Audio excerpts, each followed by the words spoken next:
सहस्त्रों पूजन के बाद रुद्राभिषेक किया जाता है। रुद्राभिषेक वेद मंत्रों से भगवान शिव की पूजा है।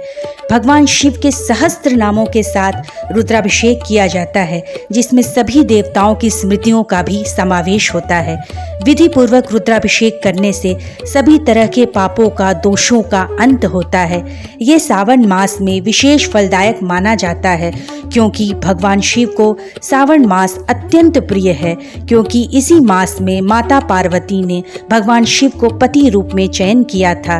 एक अन्य मान्यता के अनुसार समुद्र मंथन भी इसी श्रावण मास में हुआ था और समुद्र से निकलने वाला विष महादेव ने अपने कंठ में धारण किया था, जिसका ताप इतना भयानक था कि उसे शांत करने के लिए सभी देवताओं ने उनका अभिषेक किया था।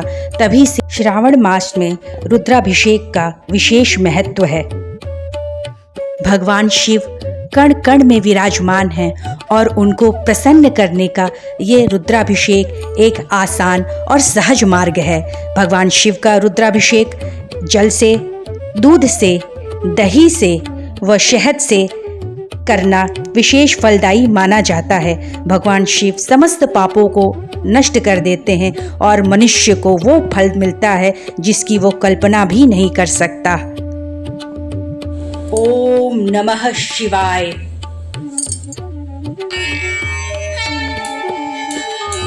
रुद्राभिषेक का विशेष मंत्र है ओम भूर्भुवः स्वः तस्य विदुर्वरेण्यं भर्गो देवस्य धीमहि धियो यो नः प्रचोदयात्।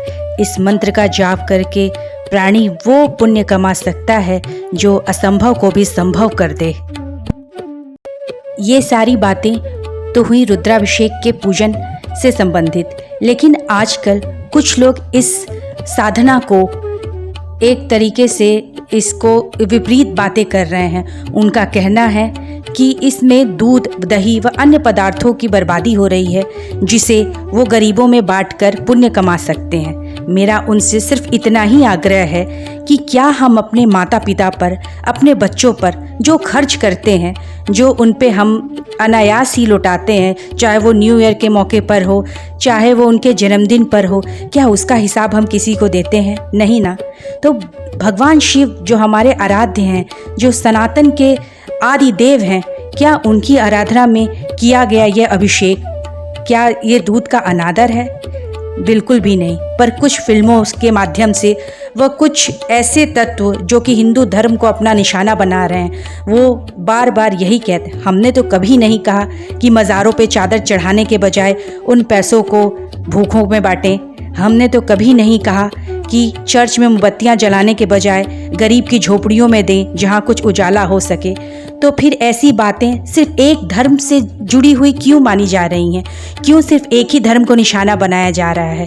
क्या सनातन का प्रचार, क्या अपने आदिदेव महादेव को याद करना कोई बुरी बात है?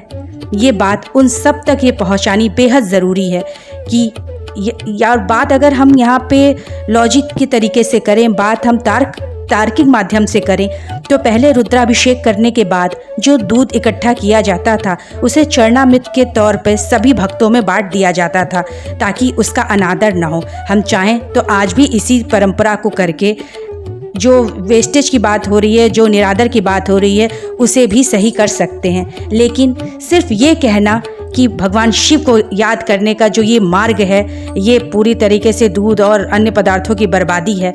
तो मेरा ऐसे मूर्खों से सिर्फ इतना ही कहना है कि जब हम आपके किसी आस्था पे प्रश्न नहीं उठा रहे हैं, तो आप कैसे हमारे आराध्य के प्रति हमारे आस्था पे प्रश्न उठाने वाले आप कौन होते हैं? ये एक ऐसी मान्यता है जो सदियों से चली आ रही है और सदियों तक चलती रहेगी।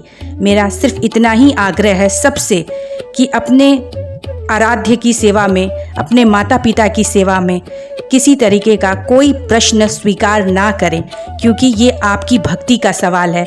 ये आपकी और आपके भोलेनाथ के बीच के बातों का लेना है, इसमें किसी और को कोई लेना देना नहीं। तो बस भगवान शिव को याद करें, अपने माता पिता का सम्मान करें और ऐसे मूर्खों को उनके प्रश्न का उत्तर दें कि ये किसी तरह का कोई निरादर नहीं, जबकि अपने इष्ट को याद करने का एक मार्ग है।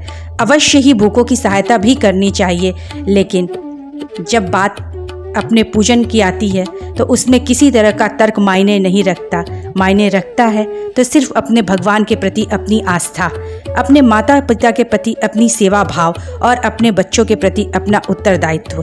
तो बस इसी भाव से मैं अपने विचारों को यहीं विराम देते हुए आप सबको श्रावण मास की शुभकामनाएं देती हूँ। ओम नमः शिवाय।